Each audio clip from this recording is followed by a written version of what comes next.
আপনারা জানেন আমরা গতকাল রাত থেকেই আশঙ্কা করছিলাম এই নির্বাচন হবে একটি পাতানো নির্বাচন।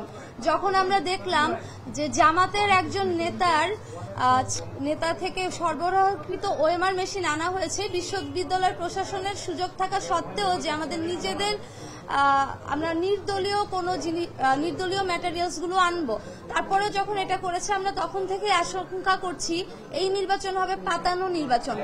তো আজকে যখন আমরা নির্বাচনের দিন আসলাম আমরা বেশ কিছু অসঙ্গতি লক্ষ্য করলাম।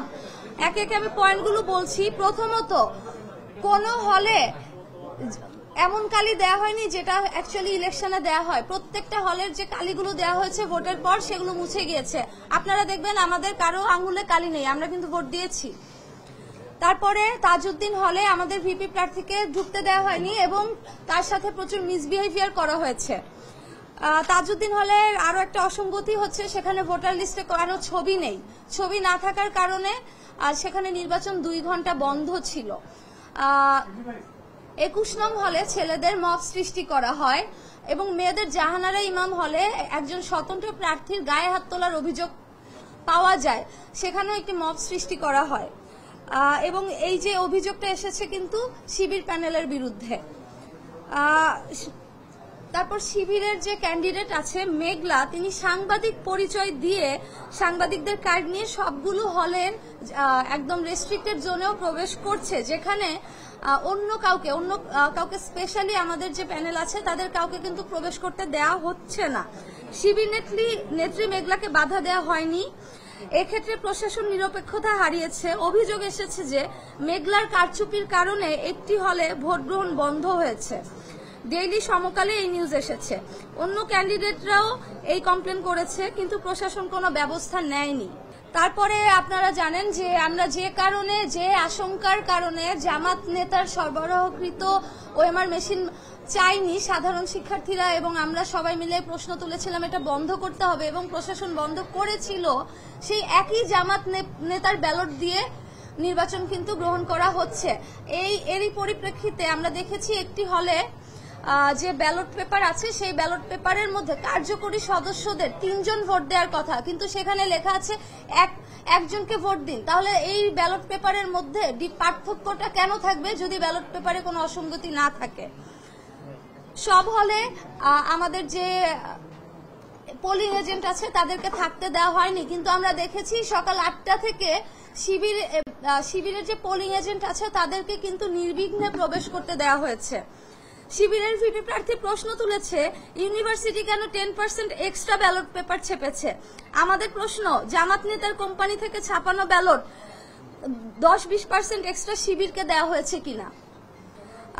হলগুলোতে আমাদের প্রার্থী ও এজেন্টদের যে বাধা দেওয়া হয়েছে ওই জাল ব্যালট দিয়ে ভোট কাস্ট করা হয়েছে কিনা। আমরা লক্ষ্য করেছি মেয়েদের হলগুলোতে আইডি কার্ড চেঞ্জ করে করে একই মেয়ে বারবার ভোট দিতে গিয়েছে, কিন্তু প্রশাসন সেক্ষেত্রে নীরব থেকেছে। আমাদের যারা ক্যান্ডিডেট আছি তাদের বিরুদ্ধে শিবিরপন্থী সাংবাদিকরাও কিন্তু খুব মিসবিহেভ করেছে, মব সৃষ্টির চেষ্টা করেছে। সুতরাং এসব ঘটনা প্রমাণ করে আমাদের যে জাকসু নির্বাচন সেটা টোটালি ইলেকশন ইঞ্জিনিয়ারিং করা হয়েছে, কোনোভাবেই সুষ্ঠু নির্বাচন হচ্ছে না। এটা একটা পরিপূর্ণ কারচুপির নির্বাচন, প্রহসনের নির্বাচন। আমরা দাবি করেছিলাম জামাত নেতার ছাপানো ব্যালট বাদ দিয়ে নির্বাচন করতে। ভিসি ও রিটার্নিং অফিসার আমাদের দাবি মানেন নাই। তারা যে কারণে জামাত নেতার সাপ্লাই করা ওএমআর মেশিনে ভোট গণনা বন্ধ করেছে, সেই একই কারণে জামাতের সাপ্লাই করা ব্যালটে ফেয়ার ইলেকশন হচ্ছে না। আমরা দাবি করেছি একটি ফ্রি অ্যান্ড ফেয়ার ইলেকশনের, কিন্তু ভয়াবহ ব্যাপার হচ্ছে ভোট কেন্দ্রগুলো মনিটর করার জন্য জামাত নেতার কোম্পানিকেই ডিরেক্ট টেলিকাস্ট সহ ভিডিও ক্যামেরা সাপ্লাই দিয়ে সিসিটিভির দায়িত্ব দেওয়া হয়েছে। এর মাধ্যমে শিবিরকে পুরো ভোট কেন্দ্রগুলো মনিটর করার সুযোগ করে দেওয়া হয়েছে। আমাদের বিজয় ব্যাহত করতে ইউনিভার্সিটি প্রশাসন জামাত শিবিরের সাথে এক হয়ে ইলেকশন ইঞ্জিনিয়ারিং এর ব্যবস্থা করেছে। এই নির্বাচনে স্টুডেন্টদের সত্যিকার রায়ের প্রতিফলন ঘটছে না। এসবের প্রতিবাদে আমরা নির্বাচন বর্জন করতে বাধ্য হচ্ছি। সরঞ্জামাদির সাথে ভোট কারচুপির সংযোগটা কোথায় সেটা কিন্তু আমরা আমাদের প্রেস ব্রিফিং এ উল্লেখ করেছি, একটি হলে সবগুলো হলে তো ব্যালট পেপার একই থাকার কথা সেন্ট্রালের, কিন্তু একটি হলের ব্যালটে কার্যকরী সদস্য বলা হয়েছে একটি ভোট দিতে, অথচ অন্য হলগুলোতে কিন্তু এরকম ছিল না। তাহলে দুই হলের মধ্যে এই পার্থক্যটা কেন থাকবে সেন্ট্রালে যদি ব্যালট পেপার সব একই হয়? যে হলে 299 ভোটার সে হলে কেন 400 ব্যালট ঢুকবে?